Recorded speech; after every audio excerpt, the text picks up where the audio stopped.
Yung hilo ko, hindi ko makontrol. Sakit na ulo. Tapos naninikip yung dibdib at inihingal. 220 na pala ang BP ko. Madali po akong mapagod. Paunting lakad lang. Madali na akong hingalin. Itong mga kamay, namamanit. Pagbuhat lang ako ng kaunti. Nabibigatan na yung mga likod ko, yung muscle ko, sumasakit. Dati, umabot ng 190 over 100 ang BP ko. Parang nauutal ako at sumasakit at umuulong ang dila ko at sumasakit ang bato ko. Ang BP ko noon, 150 over 100. Sumasakit ang dibdib ko, hinihingal ako at parang nahihilo. Baka bigla na lang akong tumumba. Apektado na ako ng diabetic na nag-800 na ang sugar ko. Muntik nang maging dahilanan para bawian ako ng buhay. Mahirap pala may diabetes. Oo na oo ako. Tapos after 1 hour, iihi na naman ako. Ganon. Yun ang malaking problema ko. Mahirapan ako huminga kahit parang barado ko. Totoo yun. Nag-insulin na ako eh. Tumataas ang sugar ko. 289 yung sugar ko. Sumasakit ang mga paa ko. Hindi ako masyadong makadumi.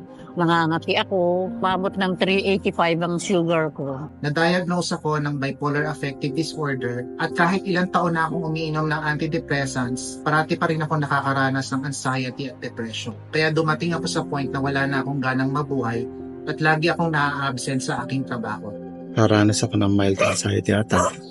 Problema sa aking nervyos at parang may masamang naiisip, may mangyari. Nagkaroon ako ng anxiety, depression. Mayat-maya na akong nalulungkot, umiiyak. Hindi ko alam saan nanggagaling yung lungkot ko. Gusto ko magpa-psychiatrist kasi hindi ko na kaya. Baka may mangyari sa akin hindi maganda. Nakatulong itong Heartwell na wala na yung kilo at sikit ng ulo. Ngayon, mas masigla na yung pakiramdam ko.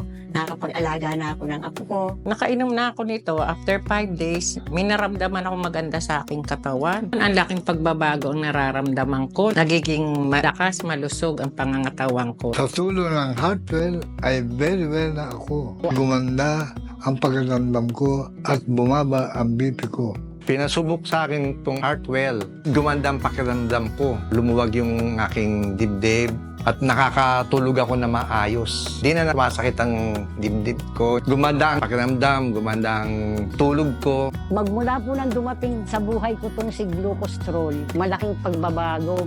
Bumalik na nga sa normal ang katawan ko eh. So, magana ako, hindi na ako palaihi, masarap ang tulog ko. Nakakangiti na ako, hindi na ako irritable, hindi nagtutuyo yung lalamunan ko, wala ng pamamanhid.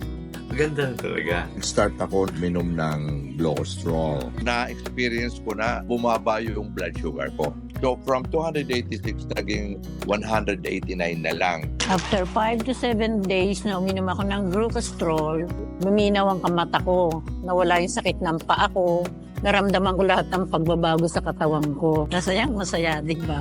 Nabawasan ang problema. Simula nang gumamit ako ng Keep Calm, gumanda ang pakiramdam ko. Nagkaroon ako ng bagong sigla at sa ngayon, maliwanag ang isip ko at nakakapag-focus ako sa trabaho. After kong gumamit ng Keep Calm, nawala yung mild anxiety. Nung nag-take lang ako ng Keep Calm, doon ko lang nakuha yung urge ko na mag-walk. Masaya ako naglalakad.